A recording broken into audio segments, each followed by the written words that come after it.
What a fucking main event, and honestly, what a phenomenal fucking run by Jeff Cobb throughout this entire fucking tournament. Seriously, round of fucking applause. I take my hat off to him, but I don't own a hat. Anyway, I'm John Renton with my review of New Japan Pro Wrestling's G1 Climax 31B Block of Finals. Kazuchika Okada versus Kota Ibushi meet in the finals in a number of hours as of this recording. But honestly, again, fucking phenomenal goddamn run by Jeff Cobb. That was fucking tremendous. He ate through so many goddamn people and keep this momentum going. Honestly, don't halt it.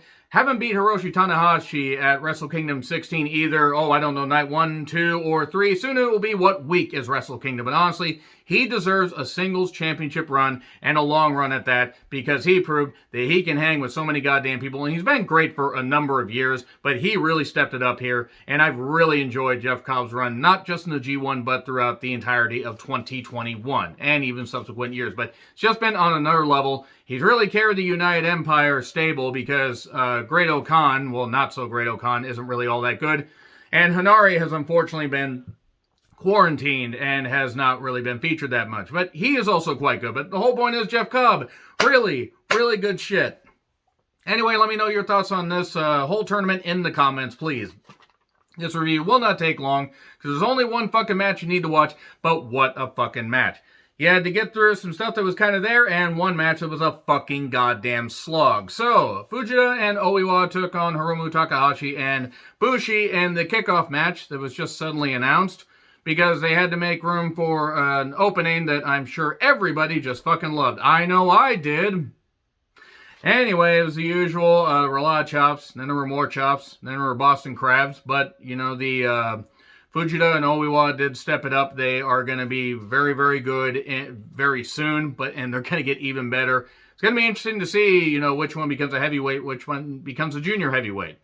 But there was some good stuff here, and Hiromu got a Boston Crab on Oiwa for the win.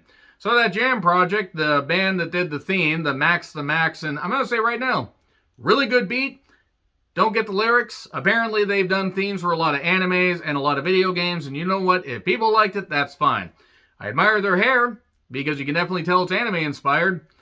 And they were certainly up, and I guess the crowd enjoyed it. I don't know. If you guys liked it, that's fine. This wasn't for me. They were energetic. Just didn't care. But it wasn't a great live performance. In fact, recently, like in the last few years for wrestling, live performances have not been all that great, in all honesty, because the acoustics and whatever, but was what it was. So, Chase Owens versus Yoshihashi. Oh, for fuck's sake. That's all I got to goddamn say.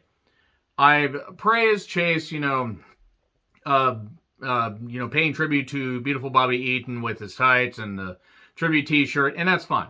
Beautiful Bobby Eaton's meant a whole lot to various people throughout the history of wrestling. So many fans and all that. His influence will continue to be felt because he is sorely missed. That being said, he's fucking boring and is the human equivalent of NyQuil. Chase Owens, that is, not Bobby Eaton.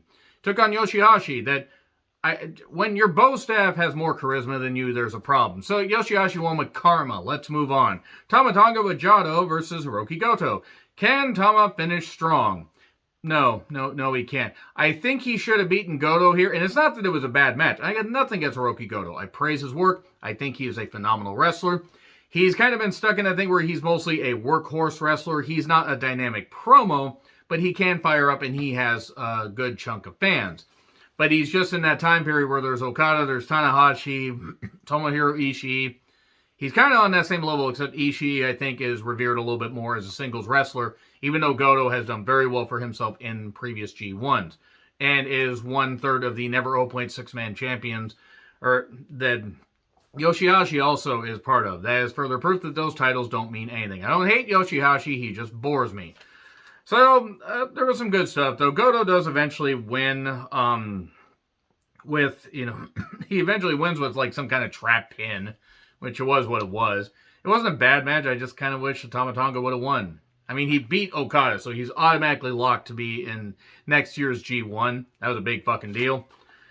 But Goto wins. Then we get Taichi with Miho Abe versus Hiroshi Tanahashi. So, Tana focuses on the ribs and does some nice work on the legs as well. Taichi keeps firing back. We get the high fly flow that misses, and Gato clutch 1, 2, 3. Taichi wins. Skipping over some of the finer points of these matches because they don't really matter. I was shocked to see Taichi win.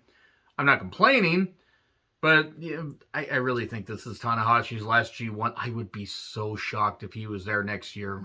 Just the way he moves, that iron will and everything is only going to take him so far. But I'm happy for him. He deserves to see the success of New Japan, but was what it was.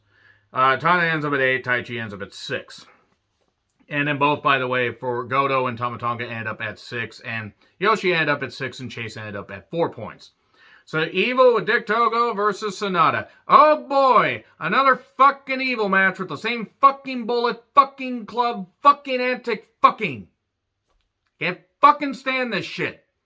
Gato deserves to, he should have a cognitive test maybe because he thinks that nobody has seen this shit before. Or, oh, that's okay, they won't see the same, they won't know it's the different people, kids. You know, like Dusty Rhodes said about, when the Midnight Express were going to take on the Road Warriors and they had already done the same finish with another team and whatever. Evil, I wanted Evil to get a singles fucking push. I wanted Evil to do really good shit. And congratulations. Evil has now made me wish that he never broke out of LIJ.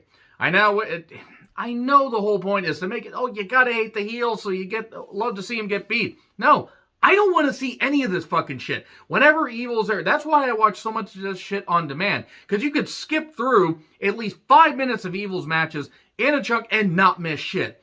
Oh, he uses a chair and does home run. Or Dick Togo repeatedly inserts himself from behind. Dick inserting himself from behind, trying to choke somebody. Oh, look, Evil's has the turnbuckle pad removed. Evil's doing this shit. Low blow. The referee's ineffective. All this fucking shit. And I know that I said I was going to praise some stuff. I was watching this. I watched this during a break at work because it wasn't very busy. So I was like, all right, I'll just watch this during slow parts. And it was what it was. Until I got to this match, and I'm just like, you could take when after Evil lost the IWGP, heavyweight championship. Like last summer/fall, whenever I think it was Jingu Stadium. I think it was Jingu Stadium where he lost it. The whole point is, take that away. Take anything from right after that to now. Any singles match, plug it in, and you tell me there's a fucking difference. There is not a fucking difference. Bullet Club is one of the worst stables that has existed in modern pro wrestling. Yes, they have some great talents. Finn Balor, a.k.a. Prince Devitt. Gorillas of Destiny are fucking great. Kenta's great. Jay White bores me, but he's a phenomenal wrestler. There are other good parts there. Carl Anderson has lived off that whole G1 Climax 2012 final for the last 9 years.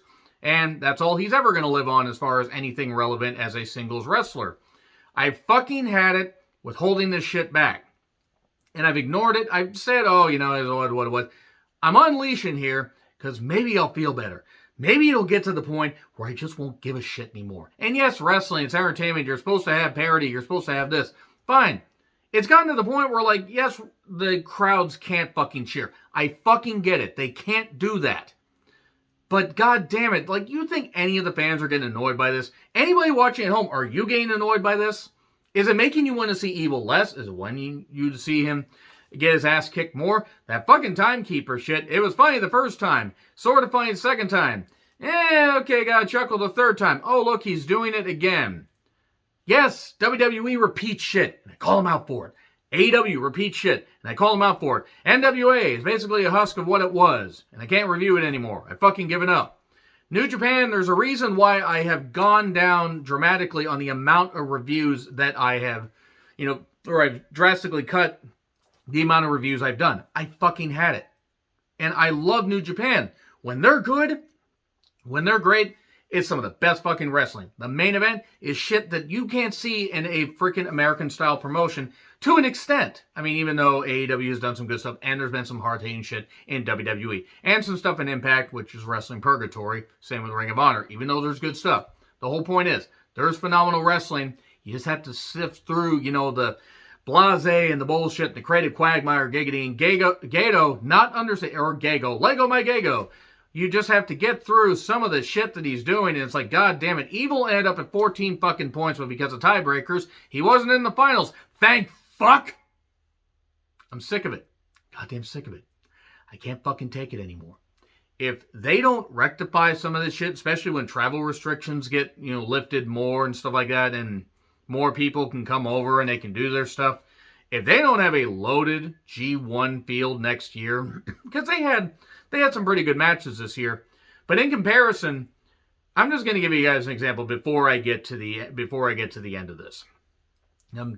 Evil stuff is part of the reason why I've reviewed a lot less New Japan stuff and the Blase stuff and whatever. And also, I forgot the Never Openweight Championship existed, and apparently it's going to be Jay White defending against Tomohiro Ishii. I believe at the San Jose New Japan Strong show, which I'll watch. And the whole deal is that if Tomohiro Ishii doesn't win the Never Openweight Championship, he can never challenge for it again. Again, forgot the Never Openweight title existed. I've gotten to the point now where I don't know if after Power Struggle I'm going to review anything until Wrestle Kingdom. Because the World Tag League reviews that I've done the last 3 years, 2018, 2019, 2020, have been either or piss poor. Because nobody really cares because they don't put any emphasis on the tag team wrestling. This evil stuff, this Bullet Club stuff, all the same bullshit. It's frustrating. So anyway, let's get into something positive. Yeah, Evil beat Sonata. They made Sonata seem ineffective. They made the referee seem ineffective. It's fucking stupid. God damn, I know that I'm getting fired up about wrestling, but 36 plus fucking years and counting. And I've loved New Japan. I loved it all the way back to the tape trading days. I'm so glad I started reviewing it and even trying to retro review some stuff. And even in a vacuum, some stuff's better than this. Jeff Cobb versus Kazuchika Okada. Fucking great. Jen, thank you very much for sending me the C-Block trophy. I really appreciate it. When did you send me this? Like 3 years ago? Thank you. Regardless. Land on something soft. Don't worry. This, phenomenal. Fucking great. We go from literally the fucking outhouse, the bowels of the outhouse, literally, up to the goddamn penthouse. This was great shit. Jeff Cobb has steamrollered through goddamn everybody. Kazuchika Okada lost to Tama Tonga. And because of that, because there was a 2-point difference in favor of Jeff Cobb, I knew who was going to fucking win. That being said, was it great? Yes. And they kept, building the whole thing with the Tour of the Islands like it's a loaded hand grenade, and when it goes off, that's it. Okada's done. Was Jeff Cobb going to be able to steamroller through Okada? No. He'd beaten him before, and this was kind of the rubber match, even though I think you could run this back next year. But it was great shit. Cobb takes over with some good groundwork. They did a hot start. Release Northern Lights, throw on the floor because Cobb's like, ha-ha, I'll just do that. I don't think he said it like, Steve Carell voice seemed, Phil? Was it Phil from Harvey Birdman? I'm trying to remember. But friggin' shotgun delayed drop kick off the friggin' off the top rope by Okada. It's like he's suspended midair. Really good shit. Cobb just scary good. Oklahoma Stampede just effortless. I mean, Okada, he's deceptively big. He looks tall and looks not lanky in a bad way, but he doesn't look like he would weigh that much. And Cobb's like, haha, you're going. Ha. Can you imagine Jeff Cobb facing off against the Steiner brothers? You just imagine that. God, how cool would that have been? Oh, what could have been? If only we could do the time warp again. Spike Tombstone. And then another one, he just spikes him down. Jeff Cobb's just rolling here, and he does the Aloha Maker pose. He does this. I had to get in the camera shot, but he does that. And then spinning Rainmaker by Okada, because Okada will not be denied. Money clip, Tombstone, money clip, but a seated version. Backslide into a headbutt because Cobb's like, boom! He just does it. Ow. Jeez, I don't know how the hell people do that. I just jutted forward. We had a trap pin for 2 and a Cobb drop kick, and Okada, his knee got tangled up in the ropes, which actually looked pretty goddamn brutal. Hopefully he's all right. But spike DDT off the ropes. Then the Tour of the Islands countered one more time. Drop kick, landslide, Rainmaker, 1, 2, 3. Okada makes it to the G1 finals. I believe the last time he won was 2014. And people are like, oh, Okada, he won again. Okay, directed like the thing with Kota Ibushi. And not at Kota Ibushi, but the booking of that. Because he's been in 4 straight. Okada has not held the championship for nearly 2 years. I think he's going to beat I think he's going to beat Kota Ibushi. I think he's going to beat Shingo. Then what's going to happen is they're probably going to have Okada against Will Ospreay. And Will Ospreay is going to get revenge there. So I'm probably not going to like that very much. But yeah, great, phenomenal fucking main event. That Evil versus Sonata match, and any Evil match, really, quite frankly, can kick fucking rocks. Anyway, this is a pretty damn good way to close out B-Blocka. Anyway, if you enjoy the rant, let me know in the comments. Like, share, subscribe, Twitter handle in the description. I'm John Ritlin. I'll see you soon.